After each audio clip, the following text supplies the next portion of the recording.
In the summer of 2019, centralized in the eastern communities of Tampa Bay, a vision began to take shape.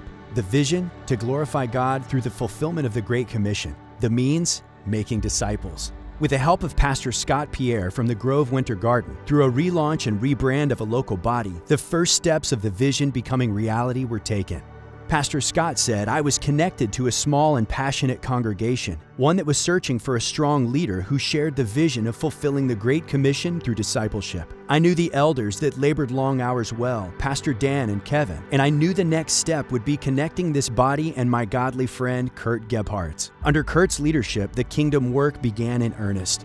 On September 15, 2019, the church officially relaunched Grove Bible, with Pastor Kurt leading the charge. During the first few months, the congregation met together Sunday mornings at Bloomingdale High School. The physical requirements to set up and tear down each Sunday became a gift of fellowship. Countless hours well worth it as new people began to be reached. The congregation spent that time leaning into learning and training under our elders. The culture of the church was built up and solidified in those first few months together. Disciple making, hospitality, greatness of God's glory, primacy of the Word of God, priesthood of believers, worshiping in the Word and worshiping in the work, bottom of the hour, lingering long, and more. Our elders led this culture development. The members picked it up, and every new individual that came through our doors would recognize them. And then, all of a sudden, the world shut down. After just a few months of meeting together due to COVID-19, Grove Bible was no longer permitted to meet in the high school.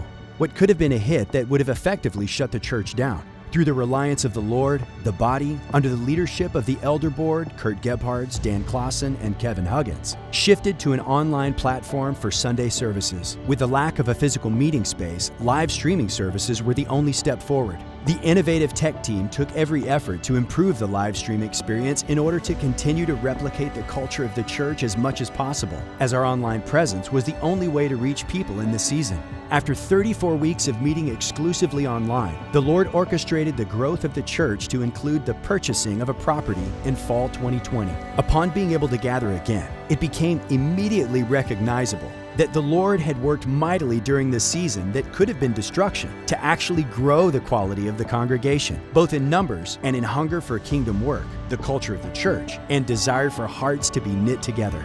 Through the modeling of the culture by the leaders of the church, even though the numbers continued to expand, the culture was deepened. The body was still hungry to serve each other, and so was the community due to understanding of the priesthood of believers. The body took each moment they could to linger long and press into meaningful soul-quality friendships. The body continued to show up at the bottom of the hour to cultivate the culture of hospitality and welcome others in. The Lord continued so powerfully that the church had to multiply services, which led to a new culture standard being adopted, worshiping in the work and worshiping in the Word, a way for each member of the body to take up the work during one service and worshiping together in the other. Work the body owned in excellence as unto the Lord. The church saw the Lord work powerfully during this time. Attendance increased tenfold. Membership tripled, and there were over 70 baptisms. The numbers, for their own sake, are not the focus. But these numbers have been a tangible illustration of the Lord using a modest body's faithful efforts to fulfill the vision He set to reach more people than ever before for the sake of the gospel. 3 years after purchasing the property, through God's provision and blessing, the congregation was able to completely pay off the property, which coincided with a new and different challenge. The body began to run out of space to linger long. Discipleship became more difficult as the room to meet ran out. There were a few that left or considered leaving due to the lack of parking. Grove kids, Grove students, and Grove 20s started to run out of space to meet. The next step seemed to be rather simple. Unwilling to divert from God's vision of the church, unwilling to turn people away from hearing the gospel, and unwilling to change the God-glorifying culture meant seeking a new, bigger space to continue to reach the eastern communities of Tampa Bay. That brought us to this season of a worship campaign. An exhortation that all people that attend the Grove would prayerfully consider offering a sacrifice that is pleasing to the Lord. Is a new building necessary for more disciple making, training of leaders, and Bible classes? Yes, but the purpose remains the same, for a bigger opportunity to broadcast the glory of the Lord. Our 5-year anniversary marks our celebration of what the Lord has done, building His church and looking forward to what He will do in our future. The Lord has worked tremendously in this past 5 years, but who knows how He will work in the next 5 to 10 years or beyond. He has done it and is capable of doing it again. God has worked so powerfully in our history.